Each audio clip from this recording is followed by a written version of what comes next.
सुप्रभात बच्चों। कक्षा 8 विषय हिंदी के अंतर्गत अब तक हम लोग वसंत नामक पुस्तक पढ़ रहे थे। आज से भारत की खोज पढ़ेंगे। आज हम देखते हैं पंडित जवाहरलाल नेहरू। पंडित जवाहरलाल नेहरू सच्चे अर्थों में नेहरू जी आधुनिक भारत के निर्माता हैं। महात्मा गांधी की अगुवाई में उन्होंने आज़ादी की लड़ाई में सक्रिय भाग लिया।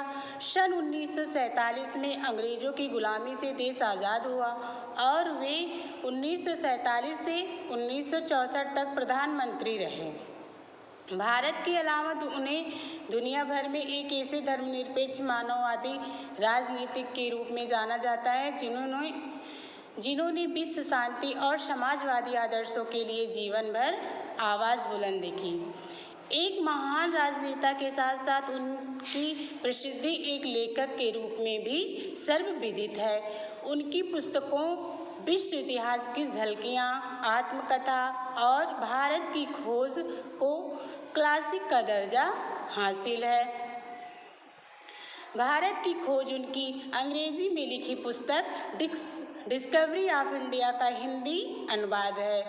इसे उन्होंने स्वतंत्रता आंदोलन के दौर में 1944 में अहमदनगर के किले में अपने 5 महीने के कारावास के दिनों में लिखा था।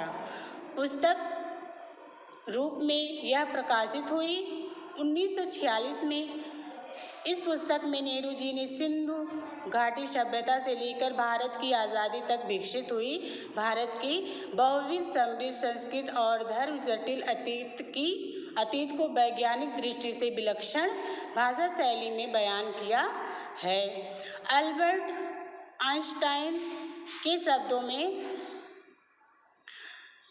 इस पुस्तक से एक महान देश के गौरवशाली अतीत और आध्यात्मिक परंपराओं की समझ हासिल होती है।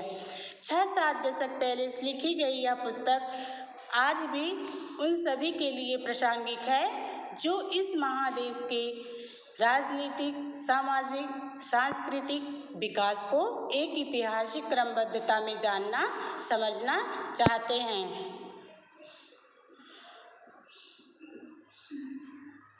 अब देखेंगे आगे अध्याय 1 अहमदनगर का किला।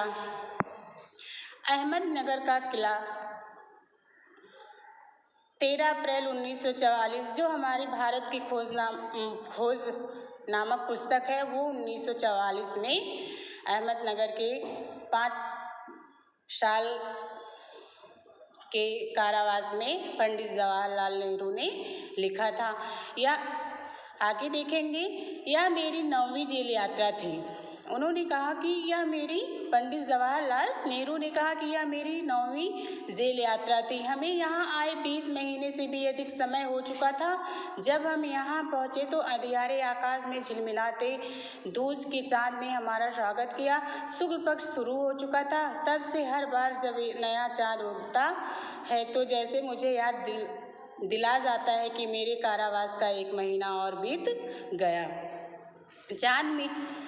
चाँद मेरे बंदी जीवन का अस्थायी सहचर रहा है। वही मुझे इस बात की याद दिलाता है कि अंधेरे के बाद उजाला होता है। सन 1953 में जवाहरलाल नेहरू ने अहमदनगर किले की पुनः यात्रा की। अहमदनगर किले का वह कक्ष जहां 1942 से 1945 में जवाहरलाल नेहरू को रखा गया। अतीत का भार। अब हम देखेंगे अतीत का भार। दूसरी जेलों की तरह यहाँ अहमदनगर के किले में भी मैंने बागवानी करना शुरू कर दिया। मैं रोज़ कई घंटे तपती धूप में भी फूलों के लिए क्यारियाँ बनाने में बिताने लगा। मिट्टी बहुत खराब थी, पथरीली और पुराने मलबे और अवशेषों से भरी हुई। चूँकि यह इतिहास स्थल है इसलिए अतीत में इसने कई युद्ध और राजमहलों की ध्रुव संधियाँ देखी है। यहाँ का इतिहास बहुत पुराना नहीं है, घटनाओं की दृष्टि से इसकी कोई विशेष अहमियत भी नहीं है, पर इससे जुड़ी एक घटना आज भी याद की जाती है।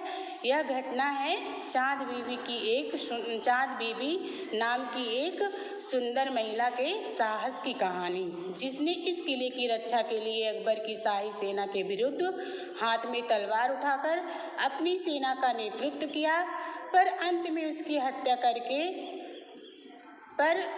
उसकी हत्या उसके अपने एक आदमी के हाथों हुई।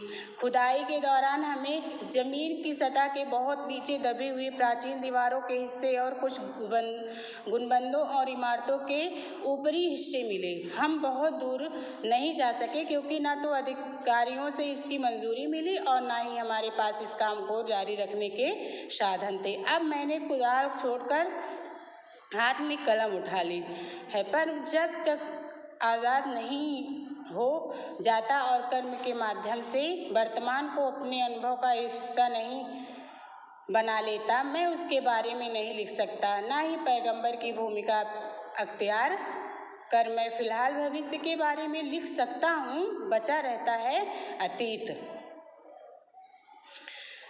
पर मैं उसके बारे में भी किसी इतिहासकार या विद्वान की तरह विद्वतापूर्ण शैली में नहीं लिख सकता।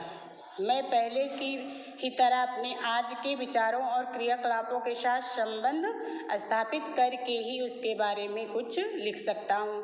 गेटे ने एक बार कहा था कि इस तरह का इतिहास लेखन अतीत के भारी बोझ से एक सीमा तक राहत दिलाता है। आज यहीं तक बच्चों, शेष अगले दिन। धन्यवाद।